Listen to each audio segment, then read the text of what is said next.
Yes, Jah people, this is Micah Shemaiah representing. I will say, Hail the Lion voice, saying it is time for the lions and the lionesses to tell their own story. King David killed Goliath with a stone, we original dread. Amina, the time has come for the lioness to tell our own story. No surrender, no retreat, we are Jah soldier. Rougher than the streets, tougher than a boulder. Bigging up Lamb's voice. Now put it, I jolly for say that. And then we were just in one yard making music. And then Joe thing happened. Joe got sick, started to mash up, them time there, we didn't really know what to do about that. So we have to just live through it, and Joe passed out and thing. And what was just the cause? decided, we're going That's how we say we're going to call ourselves Jah Ova Evil, because he Okay. passed out and his name was Jah Ova. He changed his name from Little Joe right before he passed out. I don't know if there's an interview on the YouTube now that people can check out where I talk about it, and I say, yeah, I sing a whole heap of song about the girls and this and street thing and this and that, but the Rasta youth, and right now I feel like I need to sing some more thing about my Rasta energy, and so I changed him name to Jah Ova Evil. So all of them things that was too like prophetic, like powerful, like you don't know what happened, but it just happened, and him gone, and we have to just face it. So we say, all right, like I said, Jah Ova Evil. The year is 1892, and the land of Ethiopia has been experiencing 4 years of terrible famine and drought. They call it the Kikuken, or the evil days. At least 1/3 of the human population and 90% of the cattle have died. The hyenas have feasted on so many carcasses that they have become overweight and barely able to move. Just when the people could take no more of the evil days, a woman named Wasiro Yeshimebe is giving birth in a place called Erjersa Gora. This is her 9th attempt to bring forth new life. Her previous 8 attempts only resulted in death. Will this child live? Thankfully, a healthy baby boy is born. His first cries are drowned by thunder and lightning flashes across the night sky. The heavens open up and torrential rain starts to fall. Ethiopia's drought is over, and the baby boy is given the name Tafari, meaning one to be feared or respected.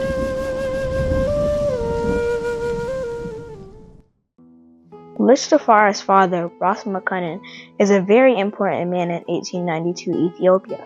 Although he is overjoyed at the birth of his newborn son, he cannot spend much time with him. Ras Makunin is the governor of Harar and must get back to the famous walled city to deal with its affairs. Furthermore, he is the foreign minister of Ethiopia, and having traveled to different places in Europe, he is very aware of the material and military advances they have made and the looming threats they pose to his country. Ras Makunin knows that the majority of Ethiopians have no idea what is coming, and that he has to work that much harder to secure the realm. Lich Tafari would grow up to become the legendary emperor, Haile Selassie I. To understand his journey, we must first understand the Ethiopia that he was inheriting, and what it was like when he was born in 1892.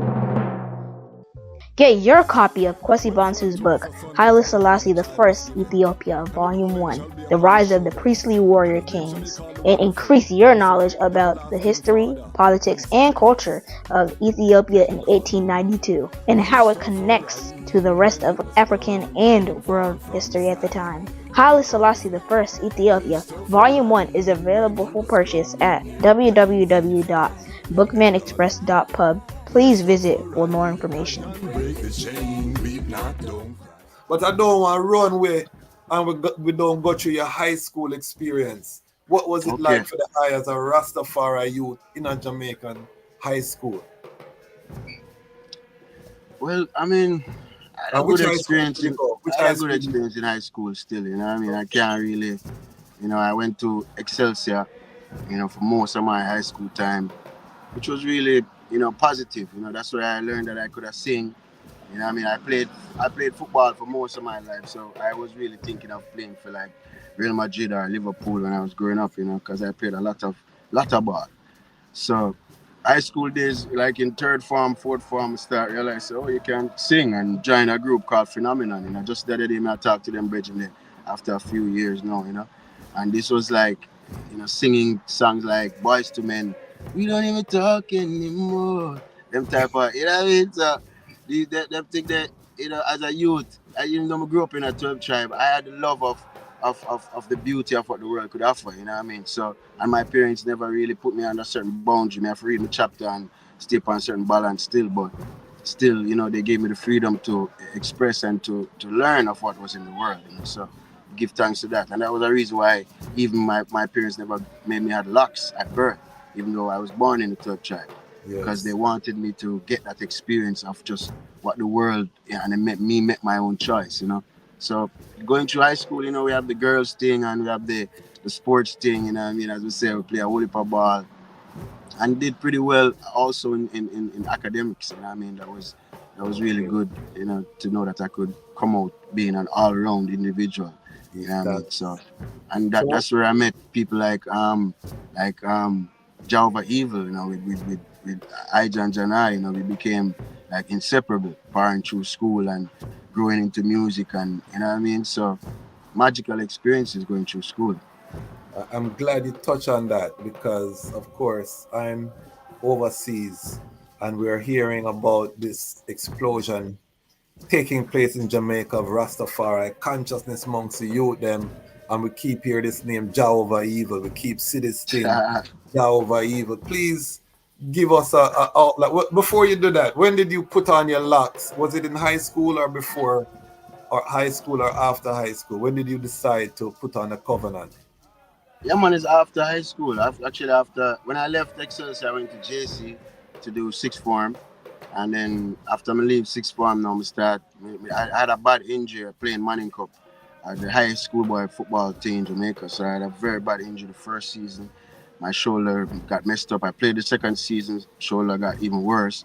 And then when you finish school, you're thinking of actually going to college. At that time, I was trying to get to Howard University or FIU, Okay. and I went into like a massive period of, like, I think it was depression, because I went to the US, couldn't get the scholarships because of the injuries, and I had big operations that my parents couldn't afford.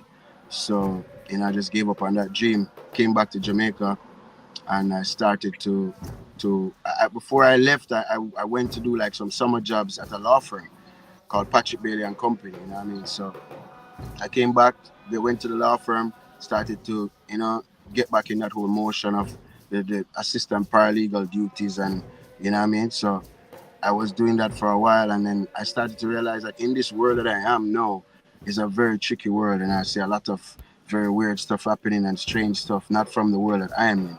So at Yeah. that point, I decided that if I didn't grow my locks now, what I mean, I would end up in compromising positions, you know what I mean? Because this is the world Okay. of money and the world of business, and it's not spiritually endowed. So I think at about 21, I think at 20, ending of being 20, I decided, yo, let's grow my locks. So they know that I'm a Rasta. Even though they know me a Rasta, I was a well-bred youth. So it would be very easy for people not to really realize that I'm a Rasta youth, because I Yes. tried to do academia well and speak well and present myself well as my parents taught me. So just locks up, come and say, yo, this about separate me and make people understand, say, oh, this is my deal.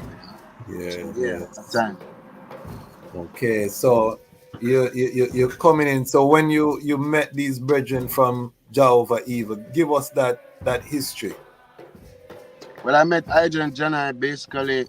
I think in second form, I met them before, but because their mother, Auntie Patsy, and they all had that 12 tribe history as well. You know what I mean? So we all grew up in the 12 tribe history. But when we started, I went to Excelsior and they went to Excelsior, and then when we reached second form, I was in a very bad class where I was licking heads with bad company. You know what I mean?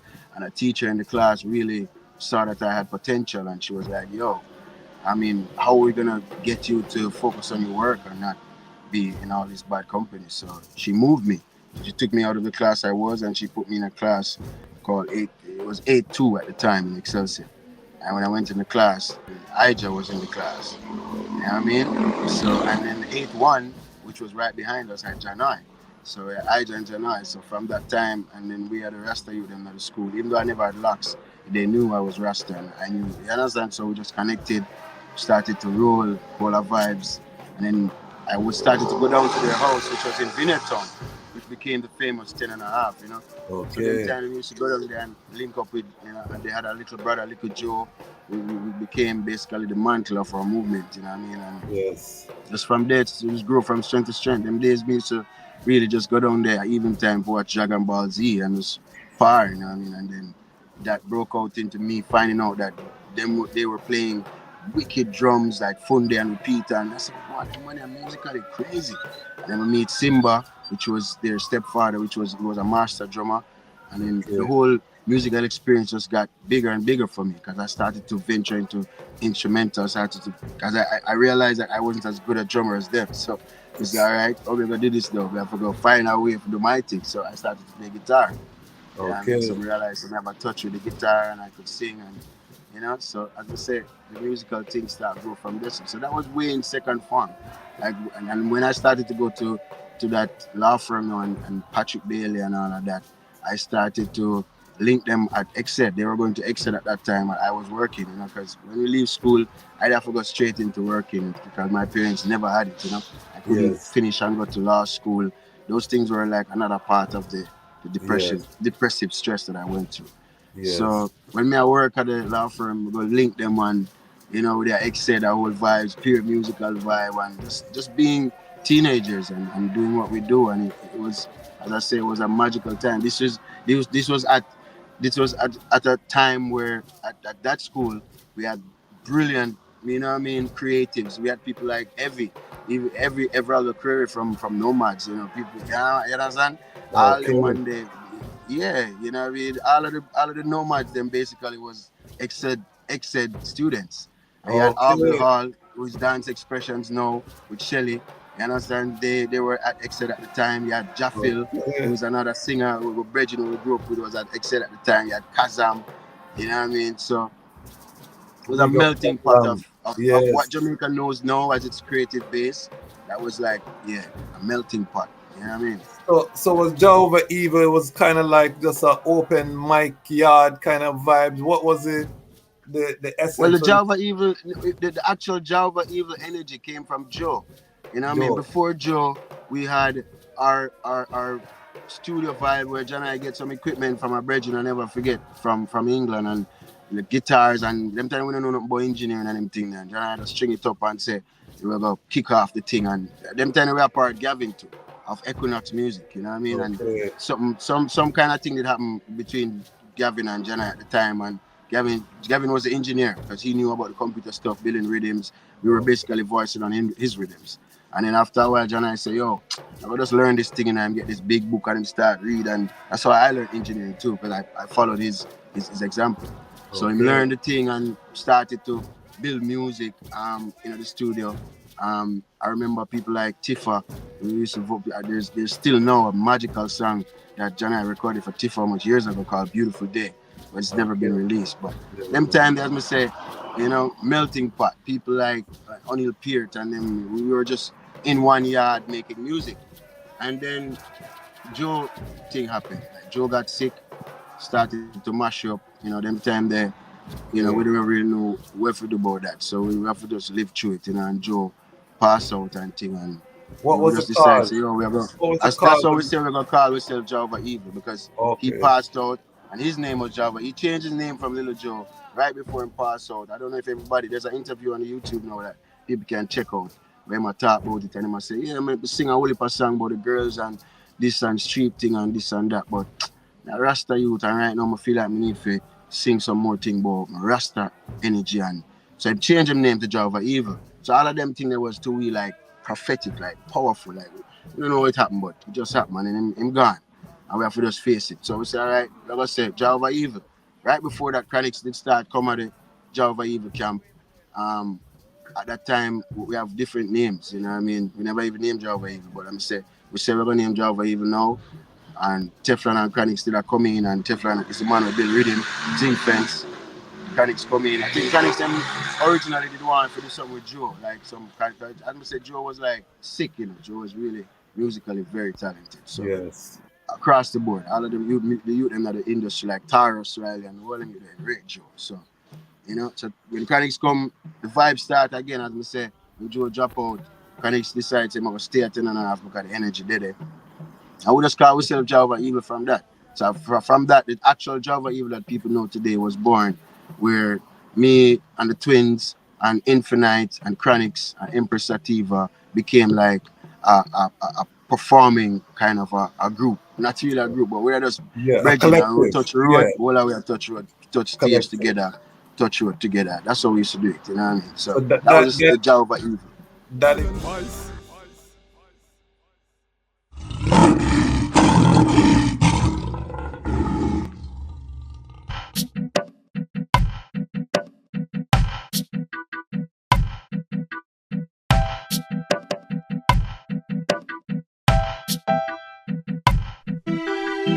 When the Almighty has manifested himself in physical form and was born as Lich Tafari Makonnen.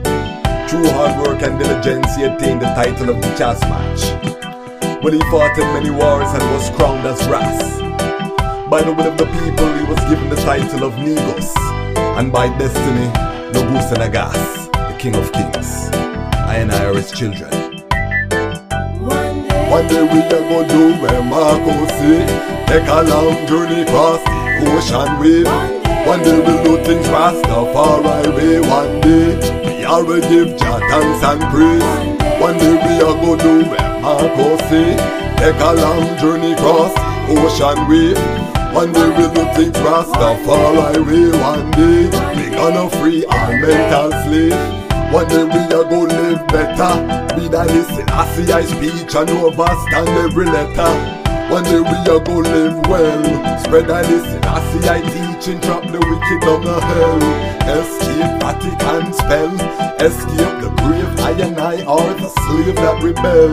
Safe in a Zion we will dwell. I see I listen, I see I face while treading as in angel. One day we are gonna do where Marco say, take a long journey across the ocean wave.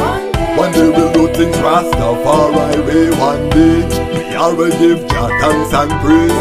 One day we are gonna do where Marco say, take a long journey across the ocean wave. One day we'll do things Rastafari way. One day we gonna free our mental slave.